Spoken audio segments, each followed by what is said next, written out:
Chapter 23. Present-day Plainview. Saturday, 1:34 p.m. Central Standard Time.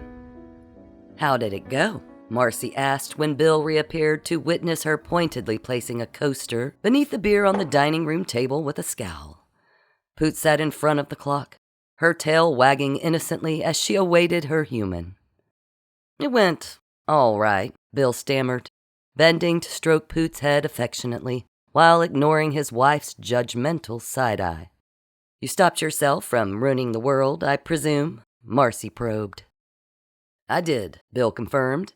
He wanted to tell her every mind-boggling thing that occurred, but distinctly remembered being ordered by a theoretically better-informed future Bill to tell no one. Marci waited for more information, but when none was forthcoming, she flounced away with an audible sigh. Bill changed his house shoes for his more formal slip-ons while searching his memory for clues. A note from his uncle. Where it had all begun. Eventually, he lucked into thinking to start with his uncle's destroyed property, perhaps in the woodshed where the clock was first discovered. But it was a shame he couldn't confide in Marci, her mind admittedly more facile and wired for intrigue than his. He had to move quick, that much was apparent. The neighbors were up to something. Unnatural things were already afoot in Plainview.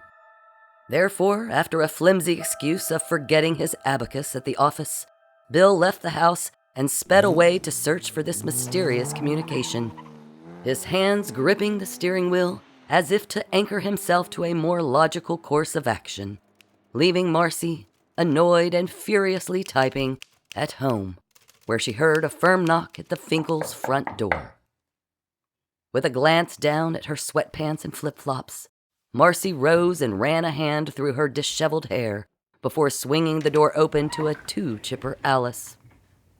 "Marci," Alice sang out, holding up a plate of plastic-wrapped cookies in offering. "I brought cookies. Hope you have some milk." Marci motioned her inside with a frown. "Ugh, did Bill finally leave?" Alice glanced around furtively once inside. "Jim told me what happened. Men are such turds, so we're gonna eat our feelings, all right?" Alice set the cookies on the coffee table beside the clunky typewriter, carefully peeling the saran off the plate as she lowered herself to the couch, gingerly patting the space beside her.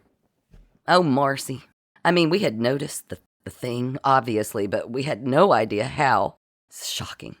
I'm just so sorry, but Jim said it's all okay now. His level head, you know. And it's all been fixed, right? Bill took care of things, I'm sure." Marci shook her head, slumping onto the couch beside Alice. "I think so." Alice wrinkled her nose mischievously. "I don't suppose he told you much about it, did he? How crazy to go back and be that close to himself and to all of us. It's confusing to even think about. Did he see us there? Lord knows I would be asking a million questions." "Not really," Marci shrugged in disinterest. "He came home and left just as quick. Forgot his abacus, he said. Whatever. He's still on my shit list." "Understood. No need to explain. I'd feel the same," Alice clucked, eyeing the cookies. "Now look, I was serious about that milk, girl. I made these with applesauce instead of oil, so they're healthier, but dry as hell." Marci rose with a nod, silently ambling to the kitchen where she found 3 containers of milk on various shelves in the densely packed refrigerator, each one expired. "Alice, I'm out of milk," she called to the living room. When Alice didn't respond, Marci leaned back from the hum of the appliance. "Alice?"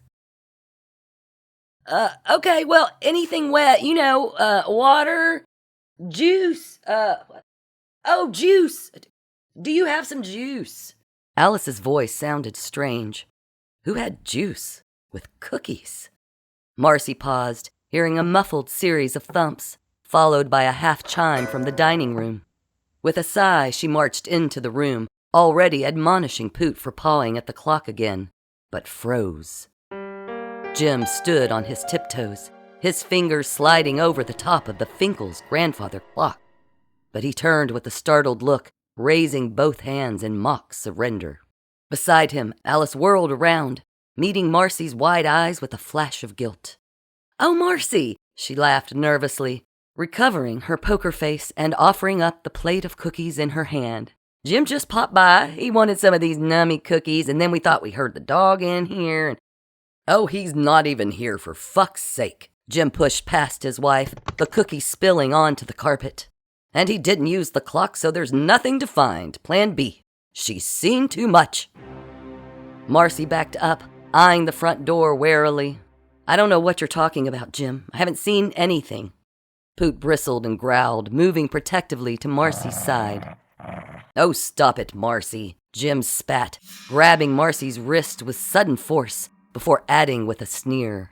I know you know something. Someone got to Bill, didn't they? I could see it in his eyes earlier. Doubt. And who could have put that there, Who have you been talking to, eh?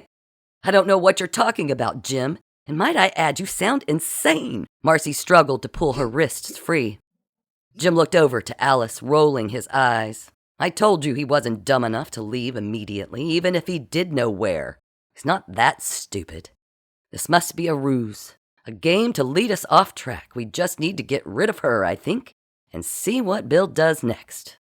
It's all under control, Alice, Sana. I've planned it to perfection once again.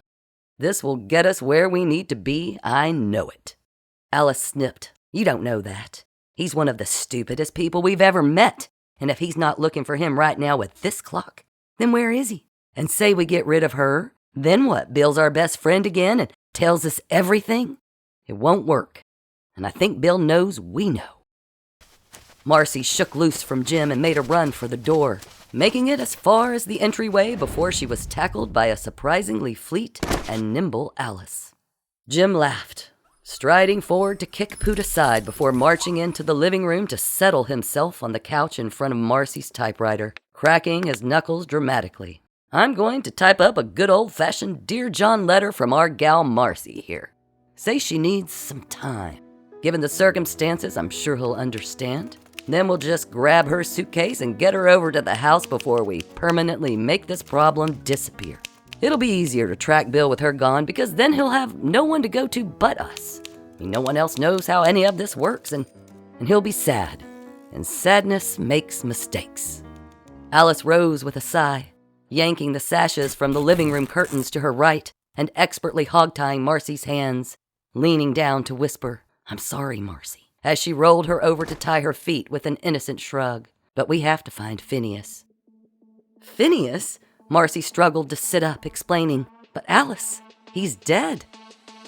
You sure about that? Alice winked.